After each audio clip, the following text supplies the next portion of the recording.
অনেক সময় বিবিরা কয়, জান তুমি আমার ভালোবাসো না? হ্যাঁ বাসি তো। চলে এটা দাও। এই যে মেয়েদের কারবার, এটা স্বামীরে তার অনুভূতিতে আঘাত দিয়া বলে, জান তুমি আমার ভালোবাসো না? বলে বাসি তো। তাহলে এটা দাও।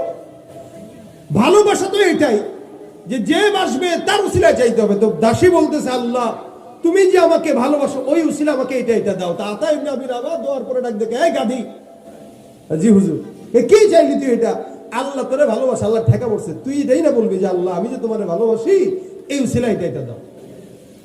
হুজুর ঠিক আছে আপনার কথা, কিন্তু আমার তো দেমাগ অন্য দিকে খাটছে। বলে কি? সুবহানাল্লাহ। দাসী ডাক দিয়া বলতেছে, শুনেন আমি কয়টার দিকে আল্লাহর কাছে চাইছি একটু বলেন তো? রাত 3টার দিকে। আচ্ছা বলেন তো, এই এলাকায় আজ হাজারো মানুষ আছে, সবাই কি উঠছে? বলে না, সবাই তো উঠে নাই। আমারও উঠাইছেন কে? আল্লাহ। তার মানে উনি